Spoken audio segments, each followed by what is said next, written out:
All right, very good. Today we're going to talk about enlightenment. Enlightenment. So,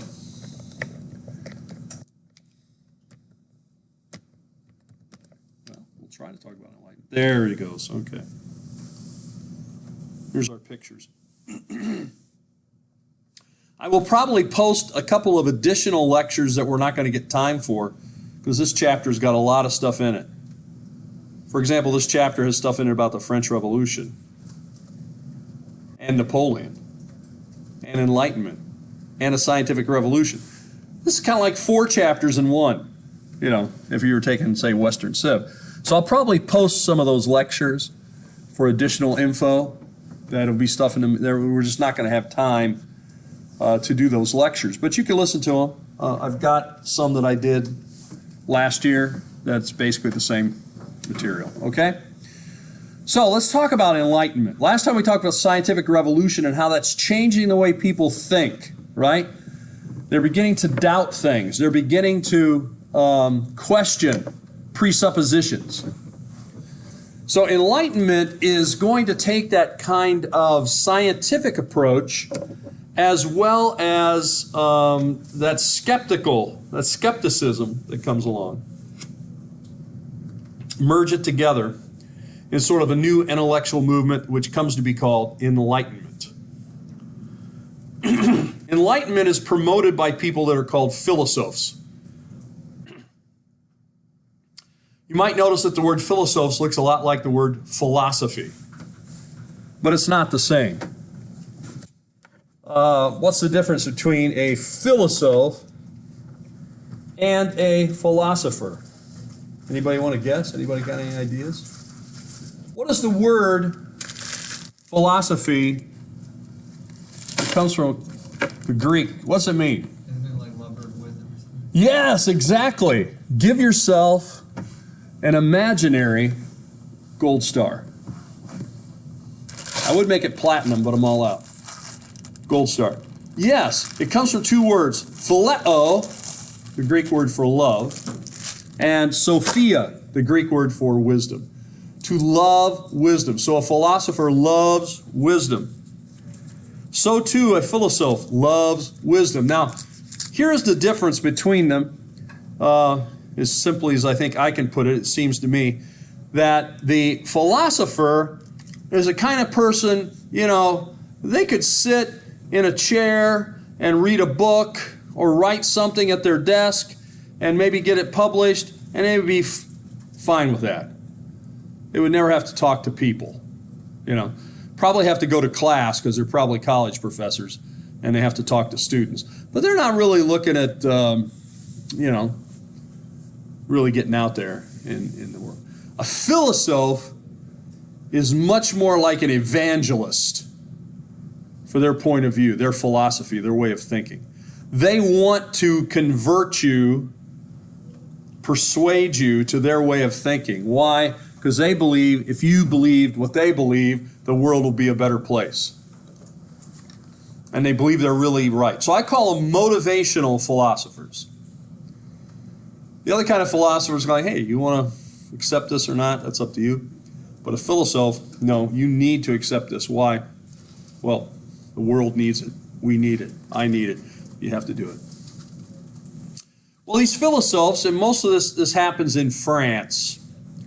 Why does it happen in France?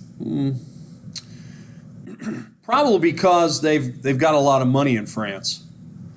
France is pretty rich. Remember, I've told you that till you get to the modern era, and we're not quite there yet, about 90% of all the people are involved in manual labor, most of it surrounding production of food, taking care of animals, plowing fields, harvesting crops. So, a lot of people don't have time for philosophy, if you know what I mean. They don't have time to do what we're doing right here. If you had 4 or 5 kids and they were hungry, you probably wouldn't be in this classroom. You'd probably be out doing something else. Try to get enough money, get enough food for them. So having sort of intellectual activities gets hard to do unless you got the time to pursue it. And it's hard to have that time, if you're just trying to survive, I guess is what I'm saying. So France had enough money, they had enough interest that they could support a philosophes going around, that they were interested in that they had the time for that. So these philosophes came from different backgrounds. Some of them were authors, writers, some of them were professors, some of them were statesmen, like they worked in the government. But the one thing that I think they had in common, they were social reformers. They wanted to change the world. They wanted to change society. All right, so we're going to talk about a few of them. Now here's another thing that comes into play. It's kind of hard to see here, but if you see the little books, these little black rectangles are supposed to be publications of scientific journals and things. And then palaces, academic societies are these sort of reddish dots or whatever. So in other words, there's a lot of growth not only of scientific ideas, but of academic ideas and of the publishing of journals. So one of the things that's happened around 1500 that we did not mention is the invention of the printing press. With the invention of the printing press, everything begins to change, especially across Europe and eventually the rest of the world. Because your ideas, which used to be very limited, if you think about it, before the printing press, if I wanted to hand out to somebody 50 copies of something, I'd have to sit down and write it 50 times. Or I'd have to get 50 people in a room like this, and I read it, and you write it, and I read it, and you write it, and then we get 50 copies. That's very labor intensive. It takes a long time. Once I get a printing press, once I get the typeset up there, which will take a little bit of time, I can print as many of those as I want. Just roll the ink, put the paper in there. I can make 100 of them. I can make 1,000 of them. Okay, so that's the difference. Ideas can now be disseminated much more efficiently throughout the area. In fact, we're now in 2020, right? As they were approaching the year 2000, they sent out a survey to history professors all across, the United States, I don't know, maybe elsewhere. They said, we're about to enter a new century. In this past, or not century, millennium. In this past millennium, what are the most important events that have happened in the past 1,000 years? So think about that. You know what came out number one? Printing press. Printing press. Because the printing press changed everything. It changed all the ideas. It changes religion. It changes philosophy. It changes government. All right, we'll leave it at that. But these printing houses, these scientific journals, these academic things, they're all there. All right, I want to take a look at three main philosophes. We're not going to say too much about them, but I want to mention these three. The one I want to mention here is Diderot. Here's his representation, his bust there. And we're also going to look at Montaigne, Voltaire, and of course, Denis Diderot. Notice their dates. Pretty similar. Diderot's a little bit younger than those other two guys, but they're about the same age. And they're all in France. They're all a similar time period here, roughly. The 18th century, maybe late 17th century. And they all have some commonalities of their ideas. Now, if you're worried about those three names, do not be worried about those three names because they will appear again as we talk about each one. Okay? So, like for this, for example, here's Montaigne. Montaigne, 1689 to 1755. Montaigne came from French nobility. So he came from the upper crust. That's not always the case with these philosophes, but this guy did. He studied classical studies and law. What are classical studies? What do you think? When I say, what do you study? I study classical studies. What does that mean? What's that? Common, Common, like common classical things. common classical things. Okay, that's a good guess. But it's a little more specific. You got an idea? It's like the Latin Greek text. Yeah. So it's that common thing you're talking about. What had been very common in the ancient world, Latin and Greek, and Latin and Greek authors, Latin and Greek literature, Latin, the philosophy, the mythology, all the stuff that goes with that. So that's what we mean by this classical studies. Is it's pretty specific in this sort of Greco-Roman stuff. Because let me tell you, during the Renaissance, the Greco-Roman becomes the thing. During the Middle Ages, they didn't have a lot of the Greco-Roman stuff and the ideas and the architecture and the thinking. But during the Renaissance, definitely. They didn't like anything that was medieval. They liked everything that was Greco-Roman. Now he writes a work called Persian Letters. Persian Letters is interesting because it talks about Persians who are visiting Europe. Of course, you know where is Persia? Iran, yeah, Iran. This is where they came from. Now, this was a literary device. I think it might be what our English department people would call it. It's a literary device. It wasn't really Persians writing letters back home from France. It's really Montague. But he's using that as a device to allow him, to give him permission to criticize French culture by putting it in the mouths of foreign people who they said, here's what I'm seeing, I don't understand it. And they write home. Said, you wouldn't believe what I'm seeing. These people do this and they do that, So this is a way that you can be kind of critical of the situation without making it quite as personal. It's like me just saying, all this stuff is crazy, you should be doing this. I say these Persian people came and they looked at this and they said, we don't understand what's going on. This doesn't make any sense. Okay? That's a literary device. So he uses this and he writes these Persian letters. It allows him to be critical, criticize the RCC. That's my abbreviation for the Roman Catholic Church. The Roman Catholic Church, which was the church in France at the time, pretty much, and the monarchy.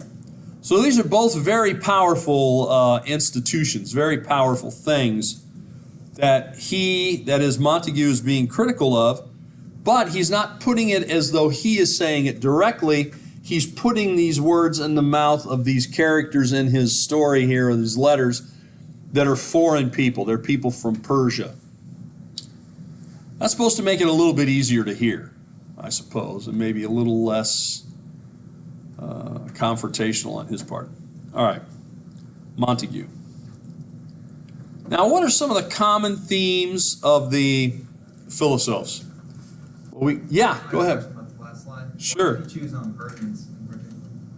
Why did he choose Persians? Yes. Oh, well, I think because they were sort of unknown, and people had heard of them, but nobody really knew much about them.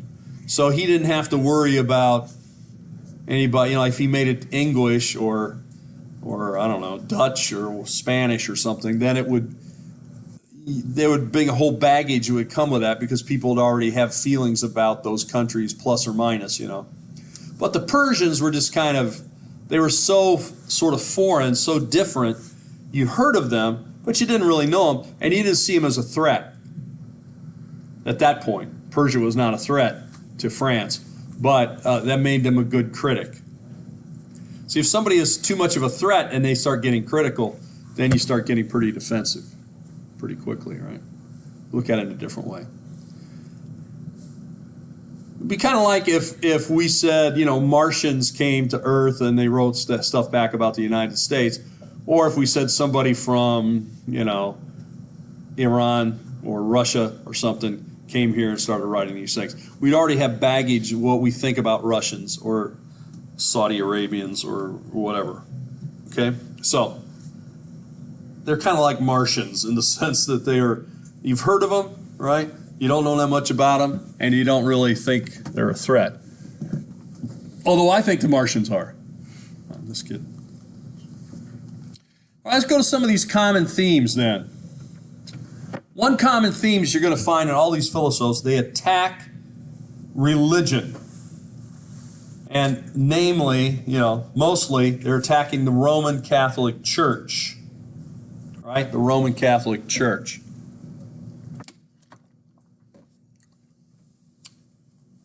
So that's going to be a common theme. Another thing is they attack slavery. Okay? There was still some slavery in Europe, and they attack that. One of the things that they push, most all of them push, is religious toleration. So, accepting Jews. In Europe at this time, there wasn't a lot of diversity of religion. I mean, you had Protestants and you had Catholics. You had some Jews. Probably very few Muslims. And that would probably be about it. But one real thing they're going to push is the idea of reason. Reason. Using your mind. Reason liberates, they believed, people from prejudice. So you can see a lot of Enlightenment ideas in, let's say, the beginnings of the United States, if you want to look for it, right? Freedom, toleration, that sort of thing. The United States did not establish a religion, but the places they had been left had state religion. No state religion here.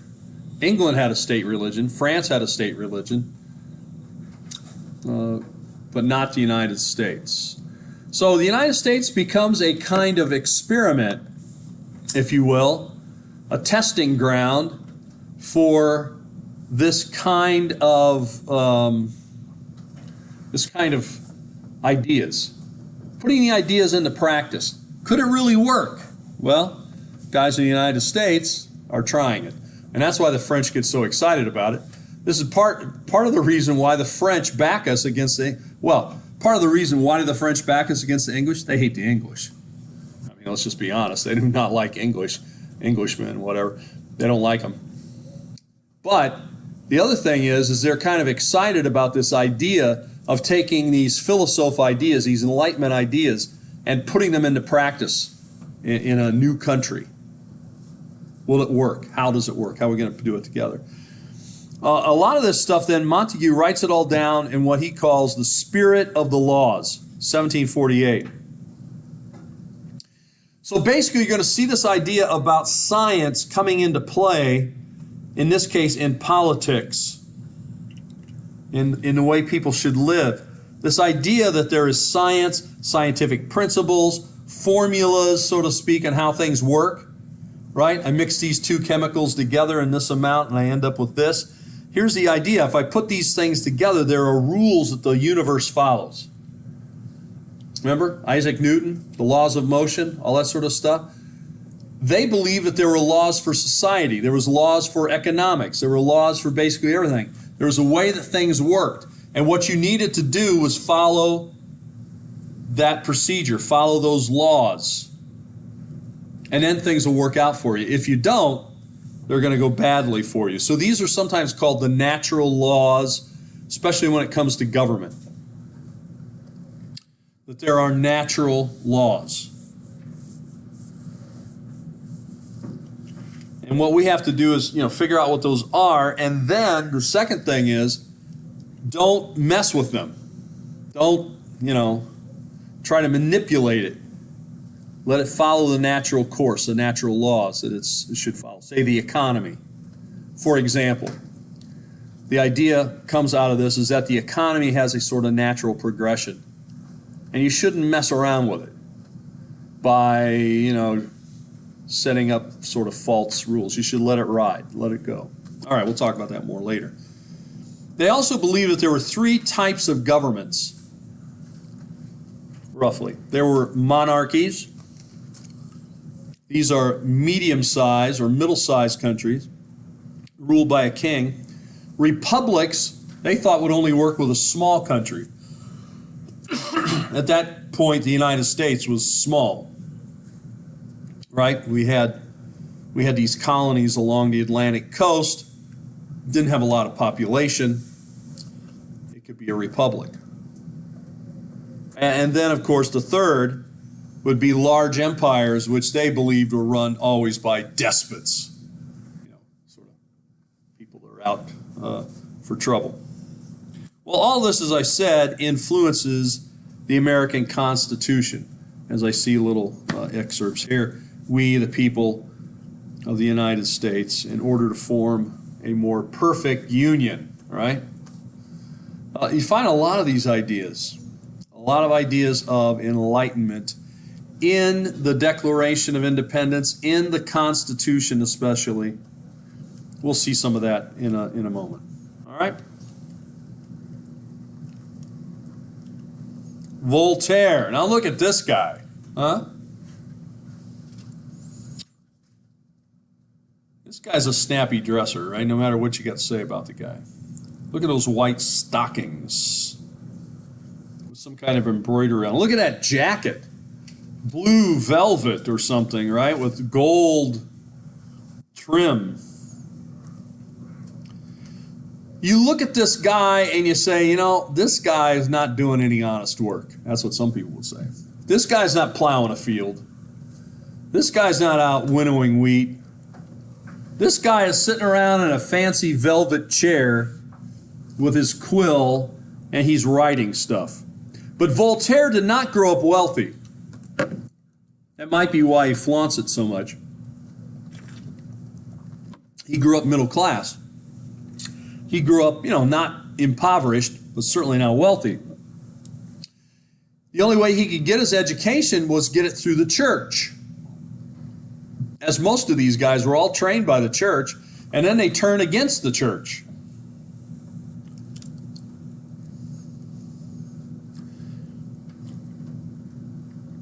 He goes, I believe, to the University of Paris. He studies law, which is their specialty, but he does not want to be a lawyer. He wants to be a writer. He wants to express himself. He wants people to read his words. Well, he does write a lot. Plays, letters, pamphlets, novels, philosophical essays. He wrote quite a bit. He's especially critical of the Roman Catholic Church. He has a sharp tongue. He really does not hold back on his criticism, especially of the church. Voltaire.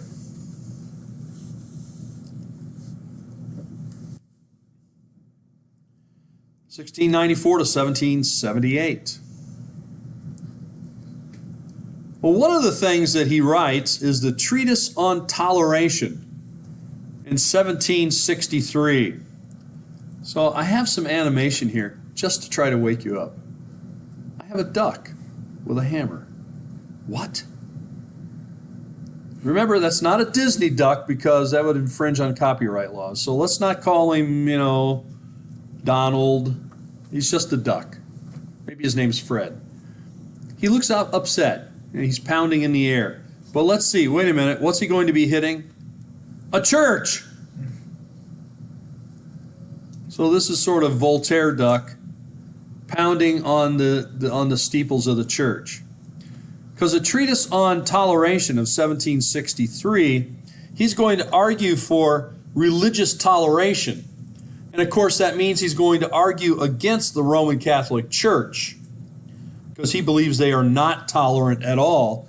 In fact, in this work, he makes a statement which becomes famous: crush the infamous thing. What does it mean to be infamous? Famous for bad reasons. Famous for doing bad stuff. Correct. Give yourself an imaginary gold star. That's good, yeah. That's good. Or you could pat yourself on the back, but that might cause strain. Anyway. Yeah, infamous thing. Well, I always say this. Have you ever heard of a guy named Jeffrey Dahmer? He's infamous, all right? He did bad. You've never heard of him. The clown killer. No, that's John Wayne Gacy. Let's not get our serial killers mixed up. John Wayne Gacy, yeah, he dressed up like a clown. He was in Chicago. Jeffrey Dahmer was in Wisconsin, around Milwaukee, I believe. Oh, Anyway. those northern states, huh? Well, you know, that's where I'm from, so you got to be careful. It gets cold up there. Anyway, yes, so Jeffrey Dahmer, John Wayne Gacy, Ted Bundy, these guys are famous, in some circles anyway, but they're famous for being bad. So they are infamous. So when he says that the church is infamous, it's not a compliment. The church is famous for doing bad stuff, and we should crush it. Crush the infamous thing. The infamous thing is the church, the Roman Catholic Church. Now, he is going to argue for what we kind of introduced, I think, last time, right? We talked about deism. Did we talk about deism? I think we did talk about deism a bit. Deism, of course, is the idea that God does exist. So he's not becoming an atheist, but he's saying that God is uninvolved in our world. He's uninvolved in our world. I submit to you today that while we probably don't have too many people who would officially call themselves deists, we got a lot of people who are deists. Because they kind of believe God is up there somewhere. You know, the big guy, they might call him. The big guy, the guy in the sky, the man in the sky, you know, the head honcho. They might have little nicknames for him. And he's up there. And in the end, you're going to be judged by him. See, that's what a deist believes. You'll be judged by God. God made everything. Deist believes that. God will judge everything in the end. Deist believes that. And the rules along the way, guess what? God made those too. Deist believes that. But what a deist does not believe is that God has any interaction with our world today. So it's like that watch. Remember we talked about a pocket watch? The guy comes in the woods and he finds a pocket watch and it's laying under a tree and he picks it up and he goes, wow, you know. And he opens up the back and sees the little gears and see it's moving. He assumes there was a clock maker. But the deist would see the world much like that clock. God designed it in a pretty amazing way. He wound it up so it will click, it'll move. And then he walked away. He just left it. But he's going to come back someday to reclaim his watch, this world. And then he will judge people by the rules he left behind. So a deist then would argue those kinds of things. So when it comes to miracles, they would say, no, there are no miracles. When it comes to somebody like Jesus, they'd say, well, of course, Jesus was a good fellow, a good person. He was perhaps a great teacher, but he's not divine. Okay? That kind of thing. Now, why didn't they go ahead and become atheists? Why do you think somebody would hold to this view of deism, that God exists, he made things, and that he's going to judge in the end, but he's not involved now? Why do you think they don't just say, well, there is no God? Any ideas?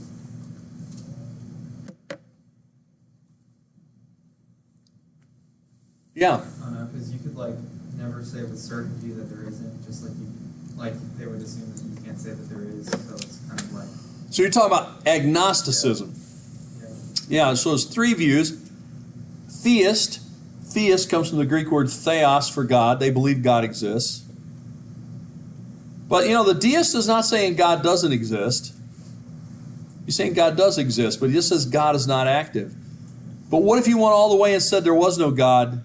I mean, if God is not active, it's not a big step to say God's not even there.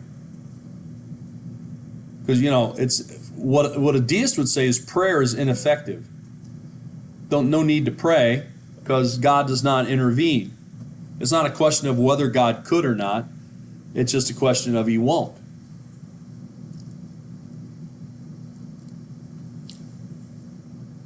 Well, what does belief in God do for poor people? for those 90% of the people. Gives them hope. It gives them hope. And you know what else it does? It gives them rules. In other words, if you go so far as to say there is no God and you actually convince people of that, now you've got millions of people that don't believe there's God, and there's millions of people that don't have much money or anything else. Belief in God is a restraint. I don't know if you ever thought of it that way, but it's a restraint. In other words, you know, they used to sing hymns in church. You probably haven't heard too many hymns. I don't know. Most churches don't sing them today. But there used to be an old hymn that was called, I forgot what the title of it, but I think it was just called, I Got a Mansion. You probably never heard it. But it goes, I got a mansion just over the hill. You know what? Yeah, she's starting to sing it. Where all the streets are paved in gold.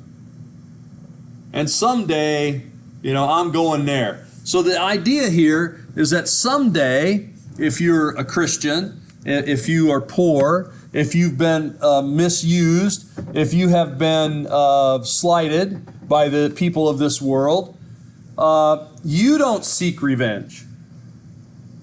Vengeance is mine, says God.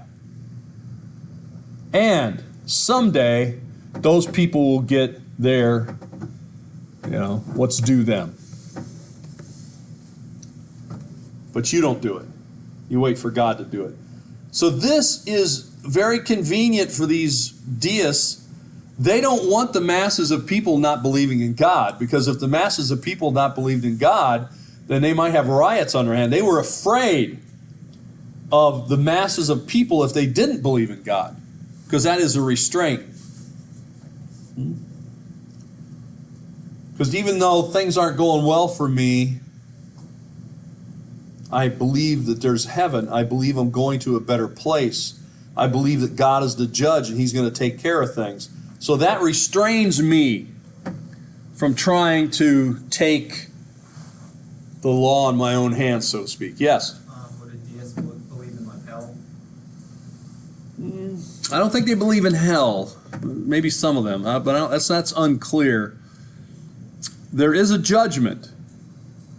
But I think probably most of them just would feel you would be annihilated or something. You'd just be eliminated, you know. Yeah. Their ideas of heaven and hell aren't well defined. But they believe there are rules, and God is the judge. Well, anyway. That's why I think they fear atheism, because they're afraid of what the crowds, what the masses of people would do if they didn't believe that there were rules, if they didn't believe that God was going to, you know, make all things right. Then they might want to start doing it themselves, and they were afraid of that. Well, let's go to Diderot. Look at this guy.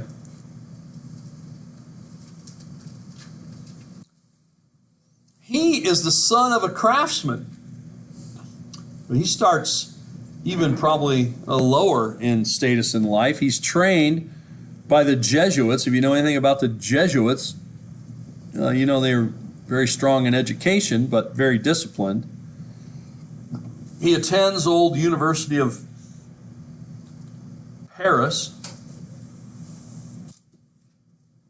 Normally, if you went to the University of Paris, you became either like a priest, a theologian, or a lawyer, right? He wanted none of any of that. He became a freelance writer.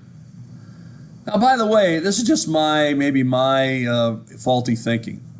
When somebody tells me they're a freelance something, I substitute the word freelance for unemployed. That's just me. So, for example, you know, if somebody's like got a daughter or a son or whatever, and they say, oh, you bring them home and meet the person. Oh, what do you do? Oh, I'm a freelance photographer. I'm a freelance writer. I'm a freelance whatever, nature guide. I substitute the word unemployed That means you got no job, but this is what you like to do. You know, you like to take pictures, but nobody pays you for it. That kind of thing. All right. Again, I say sometimes I'm too cynical. But that's what I think of when I think of freelance. That means you don't really have a job.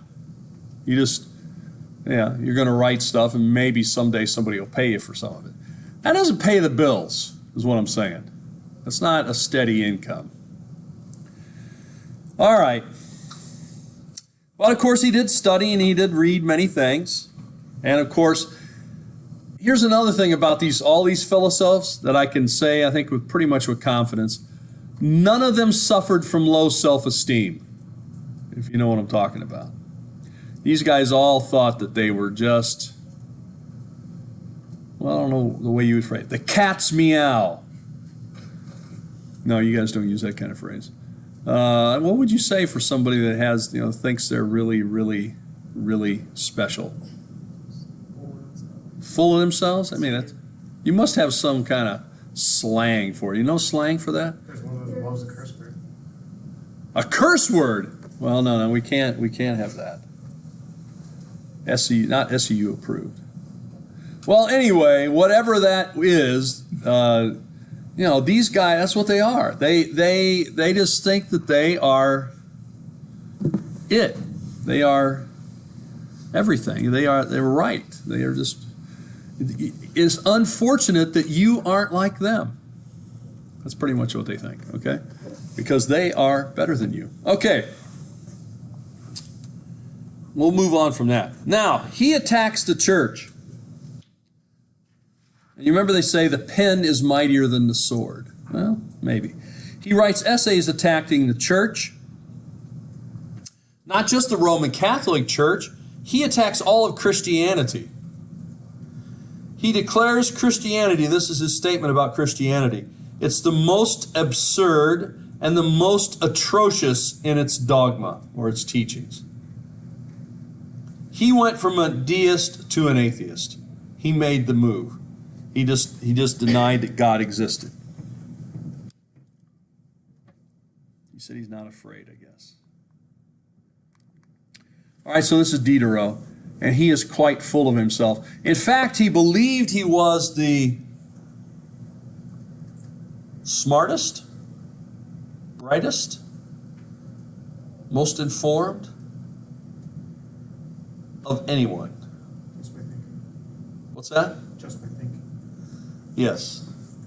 And he issued a kind of challenge to anyone. He would sort of debate anyone on any topic at any time, because he just felt he knew it all. So since he has such a great wealth of knowledge, he doesn't want the world to be deprived of his intellect and knowledge.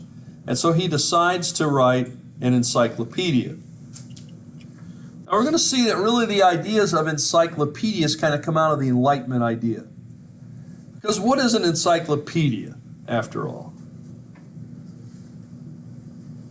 What makes an encyclopedia encyclopedic?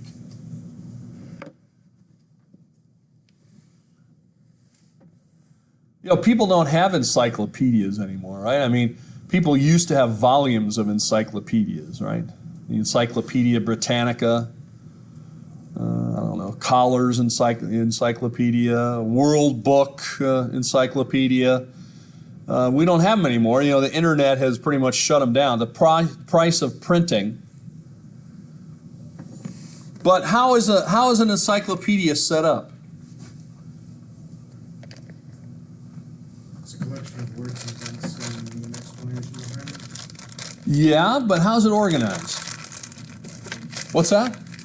Alphabetical. Now just think of that.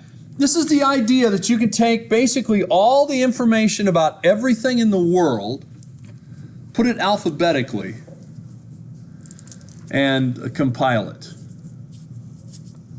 Right? Of course, today what people use is probably called Wikipedia, right? Instead of an encyclopedia, but it's the same kind of way. It would be alphabetic, except since it's on the web, you don't see that. You just type in the word, it pops up. But you get these volumes of books, A through C, D through F, whatever, and then you look at it and it has all these things. So it's a compendium of knowledge. So first of all, this assumes that someone can actually know everything about everything and know it so well that they can enter it into, entries alphabetically. All right, so here was his attempt at it. It's the Encyclopedia of Science, Arts, and Trades. So he called it a classified dictionary, an encyclopedia of arts, science, and trades. He wrote 28 volumes. He wrote all of them himself. Most encyclopedias are written by multiple authors. I've written entries for dictionaries and encyclopedias, but normally there's a whole team of people writing for them, right? Editors, authors, and so forth.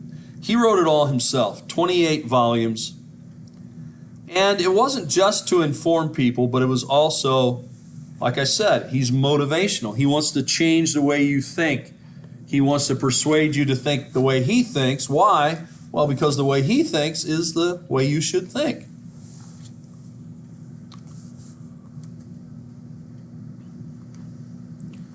All right, let's move on to another topic, related topic, and this has to do with money and the economy. And the idea of one way of doing the economy as opposed to a new way that's going to start. Francois Cassé. He is one of the physiocrats. The physiocrats.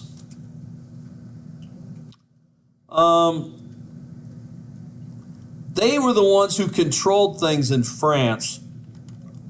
And they had a certain style that the government, they believed the government should control the economy and control the money.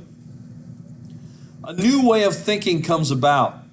That new way of thinking has to do with natural laws, like we've been talking about. And it says that really individuals should freely carry out business and that the government, the state, should stay out of it. This comes to be called laissez-faire, to leave it alone. So the physiocrats are for government-controlled economy. Those who follow laissez-faire approach, which means leave it alone, don't touch it, let it go, they say the economy should not be manipulated by the government. Why? Because the economy has certain laws, certain rules. And if you mess with that, right, if you monkey around with it and try to change it, you're just going to make things worse. So, for example, if a company, for example, does not do well, economically speaking, let's say the company economically is in bad shape and might even close, should the government bail them out? Laissez-faire economics would say absolutely not. Because if they are going to close, let them close. People will still buy cars, and if there needs to be more car manufacturers, somebody will start a new company. Because evidently, the way that company was run, it was not run well. It's not run efficiently. That's why it's in economic trouble. And therefore, they should be allowed to die, close, go out of business. That's not been very popular view in the United States for that kind of thing, right? Anyway, so that is this approach. But it's the idea that there are natural laws that control the economy. Now, the guy who comes up with these laws, and the guy who really promotes this, if you want to read sort of the Bible of laissez-faire economics, you'd want to read Adam Smith's The Wealth of the Nations. In this volume, and it's a pretty hefty volume, he states the idea of laissez-faire economics very clearly, and he's doing this in 1776. So notice his dates. Right, so at the end of the Declaration of Independence.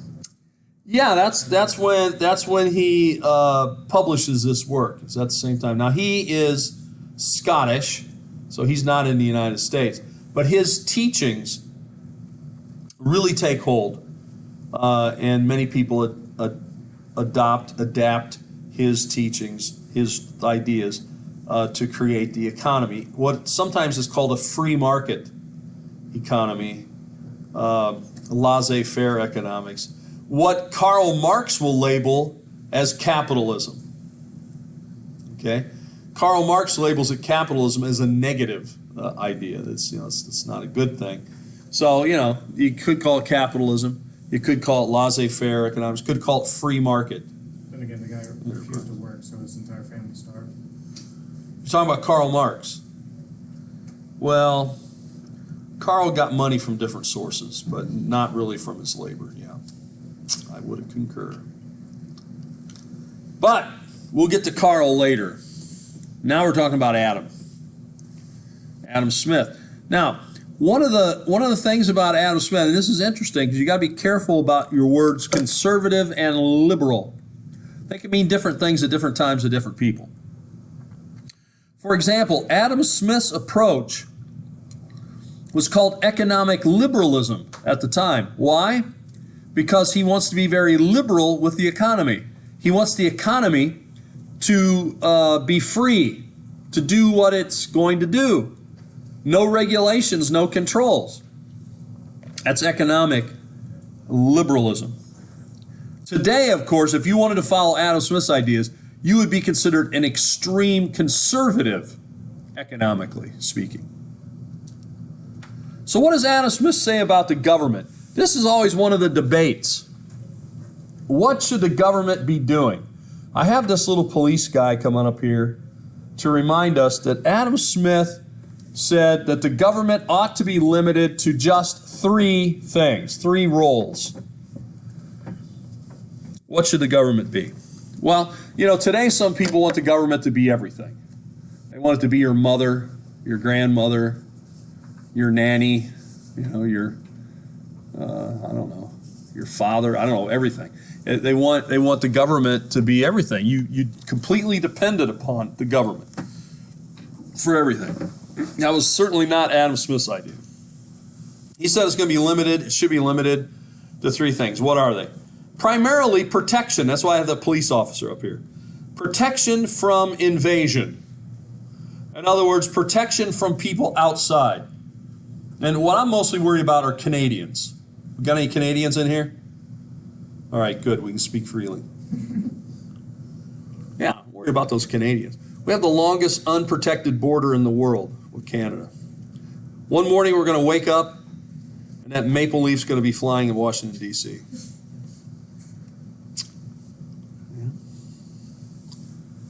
I mean, the Canadians are always, I mean, you meet people, you don't even know they're Canadian, right? They pretend to be Americans. They got no culture. Let me ask you this. Has anyone, just raise your hand, if anyone has ever had a great meal or even ever been to a Canadian restaurant? You've been to a Canadian restaurant? What is a Canadian restaurant? Well, I don't know if it's Canadian, but in Toronto I had poutine. Oh, poutine. Yeah, poutine. No, that doesn't count. Poutine is nothing. Yeah, okay, they got poutine, but that doesn't make a restaurant. Yeah, they got maple syrup too. But I mean, what do you got? Okay, you got one dish. But if I said I'm going to a Mexican restaurant and it was only one thing. So have you been to a Mexican restaurant? Oh yeah. I had a chimichanga. And that's all they had. You wouldn't say, well, that's not a restaurant. They got one thing. Isn't a culture like French and like British? Yeah, all right. You know what they do on vacation? They come to the border of the United States and they look across the border and wish they were here. They make everybody pretend that they're nice. Okay. I like to pick on Canadians. I could say more, but I can see I'm offending some of you. You must have Canadian sympathies. That's all right. But you know what else they do? See, you didn't grow up near Canada like I did. You grow up near Canada, here's what you find out. The Canadians make all their coinage the same size as our stuff, but less valuable. Why? They want to wreck our economy. They bring their pennies down, put them in our machines, their nickels, their quarters, you know, and then you end up with those. When I was a kid, I used to end up with a Canadian penny. What am I going to do with it? There's only one thing you can do. Pass it off to somebody else. Hope they don't notice. When I was a kid, I used to roll pennies. You used to get those little paper things. You ever seen them? And you roll the pennies and you could take them to the bank or something and get 50 cents. You probably never did that, but I used to do that. You know what I had to do with the Canadian pennies? I put them in the middle.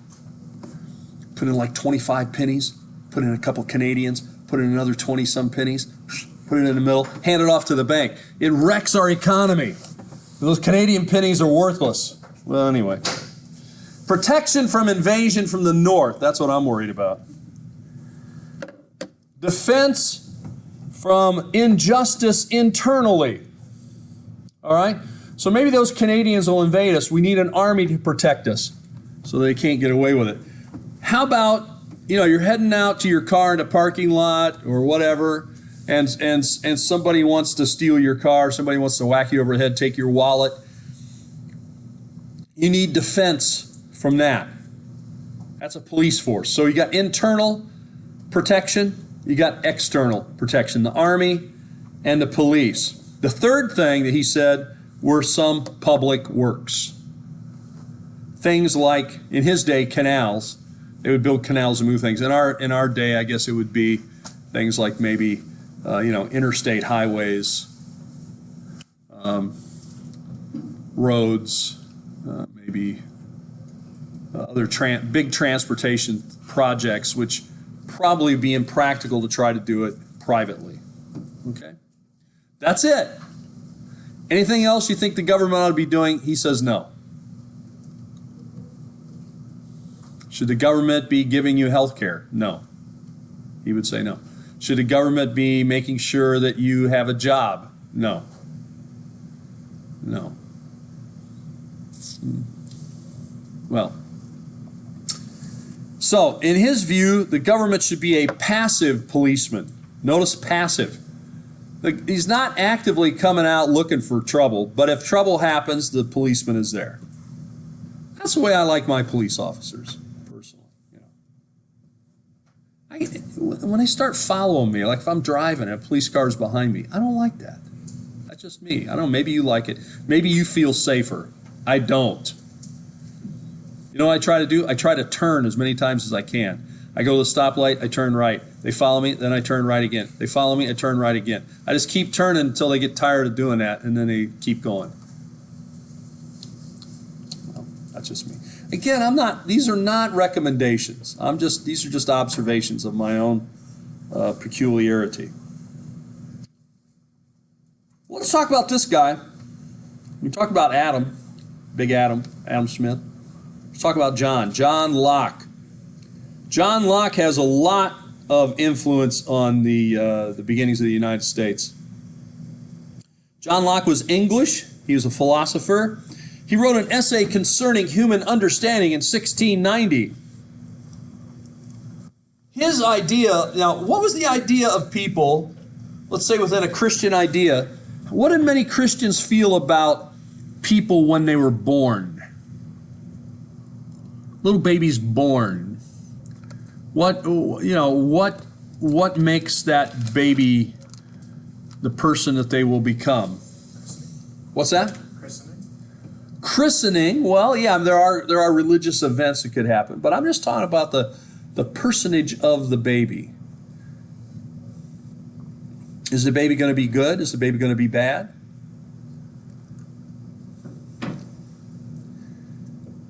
Well, this is my roundabout way of getting at that many people at his time believed in something called original sin. You ever heard of original sin? That a baby is not born innocent. A baby is actually born with original sin. Bless you. Okay. Yes, bless you. So, John Locke is going to go against that. Have you ever heard people debate the idea of nature and nurture? You ever heard of that little I don't know what class that would be in. What would that be in? Sociology, psychology. What is it? Psychology. Psychology. Okay. Have you taken a psychology class? They talk about it? I'm a major. Okay, so what is it? Is it nature or is it nurture? No one has decided. Everybody has a different concept. Kind of a mixture. A mixture, People okay. kind of find a road in between. A road in between. So nature and nurture.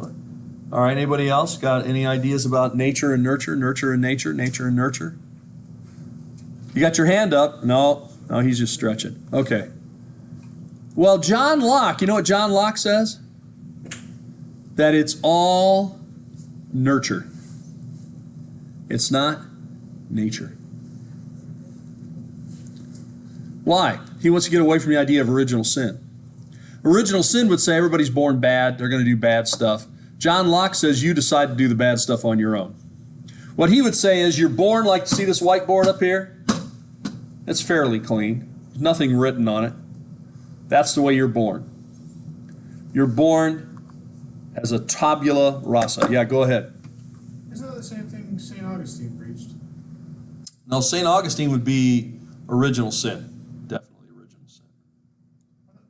I thought Augustine was the one who preached, he preached like we were all born neutral and eventually we'll decide whether or not we sin. Well, you better check that again. Augustine, and Pelagius had a big argument. Oh, no, it's Pelagius. Yes, okay. I knew Augustine was like involved. Yeah, Pelagius is the one that has free will, and you're born much like John Locke says, okay? So John Locke is talking about a tabula rasa. That's Latin for a shaved tablet. What is he talking about, shaved tablet? Well, in the Roman times, when students, like, say you'd give them a lesson, you'd have to learn how to write, how to conjugate your verbs, whatever you're doing. They would give each of them a little piece of wood, and the wood would have wax on it. And then they would scratch into the wax their words. Okay, so that would be their practicing their writing. To tabula rasa means you are shaving your tablet. You're smoothing the wax back and forth on your tablet, so you're erasing it all. Does that make sense? So John Locke will say there's no innate knowledge. There is no original sin. All knowledge is learned. It's like this whiteboard. We come up in white, or we write our experiences up here, right? Your parents have an influence on you, your teachers, your friends. So in the idea of nature versus nurture, he says it's all nurture.